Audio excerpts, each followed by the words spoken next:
Praise the Lord. Dahil ito yung gundaway kakapsat, sakmay ang kumantaak, kablawan kayo pa'y, kanapateg, anagan ni Apo tayo nga Heso Kristo. Agyam-yaman tayo kakapsat, iti Apo, gapo iti nabaknang, nga bendisyon iti Apo, tumunggal na isa kada tayo kakapsat, kangrunan na iti salon iti pisikal nga biyag tayo, bagbagi tayo kakapsat, kangrunaan na iti salon iti na inspirituan na kasasaan tayo.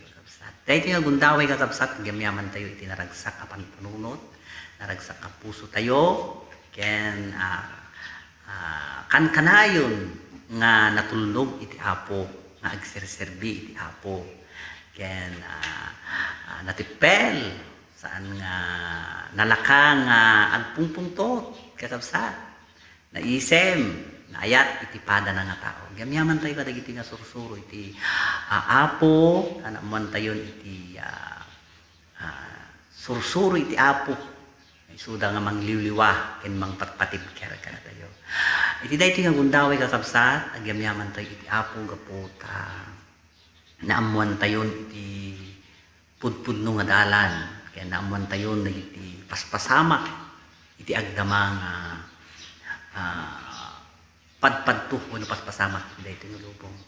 Ket mapanen ti paset na santuan nga surat nga nga adunto dagiti kakastoy paspasamak sa gudayan iti Matthew sabsat.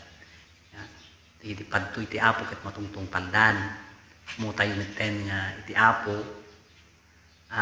dandanin umay. Saan tayo nga ammo inton kaano kaslaman nanakaw iti Apo umay kilaat. So nga saan tayo nga patumpi-tumpik, hantay nga patagkirinan lang ititil-til tayo. Sumuko tayo ni kini Apo Diyos, tapos takit may raman tayo. Biyag nga agnanayon. So, ganayaman tayo kakapsat. Dagitoy nga padpadpuket sudat imangriing iti nakaturog nga pamati tayo. So, steady tayo lang kini Apo Diyos, tapos takit iti Apo ket nakaantabay kanayon kada tayo. Kano nangarami din tayo, ipakamu tayo iti sao ti Apo. Kada iti uneg ti pamilya tayo, tapno kas tamamati ta kini Apo Dios nga isut mga salakan ken manlubot ket may raman dan tumet iti panakay salakan. Ket gamyaman tayo kini Apo Dios, dagitoy iti panpanawen ti panagserbi.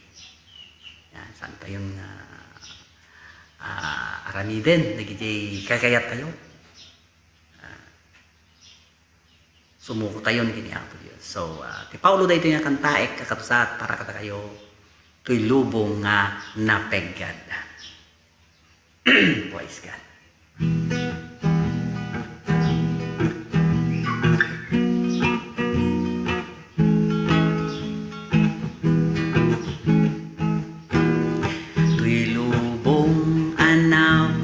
God, agdudumati damdaman, numalon na awan ng tibyan, kaput COVID nga agdama.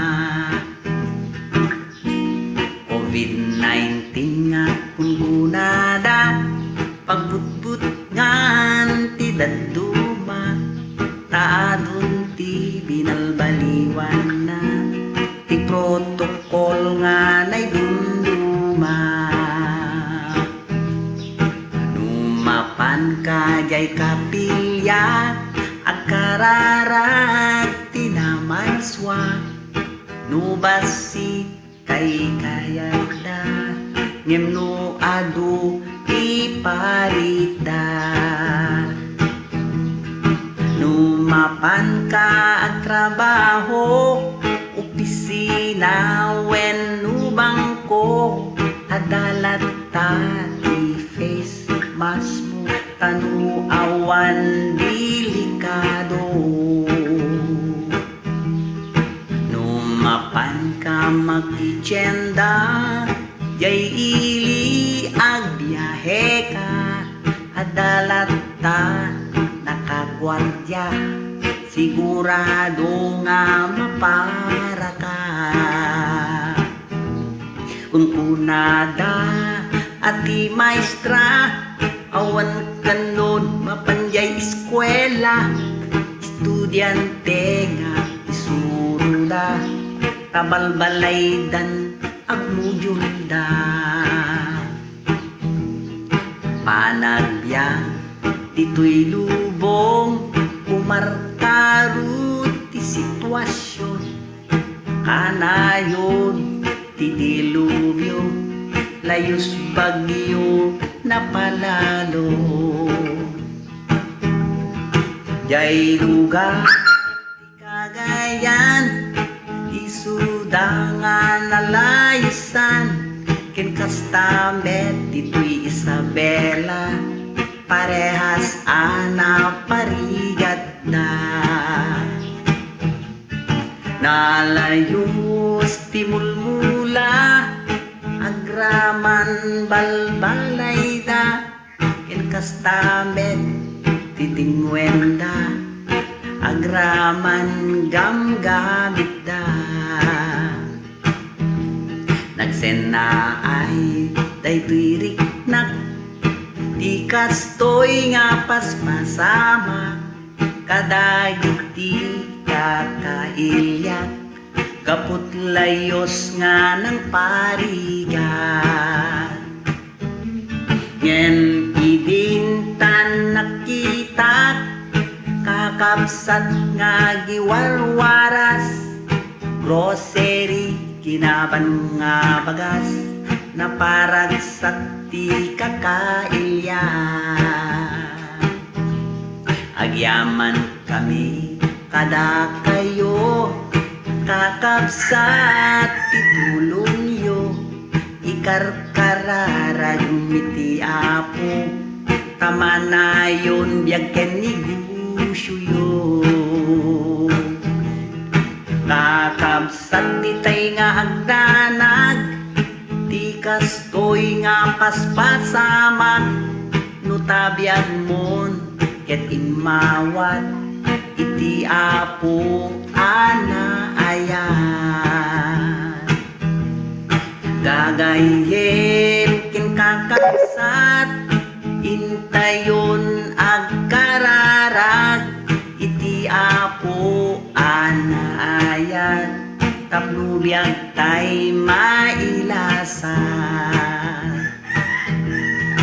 Jay lugar, ijay langit, awanen ti saksakit, awanen ti sangsangit, ken awan miten iti COVID. Ken awan miten iti COVID. Ken awan miten iti COVID.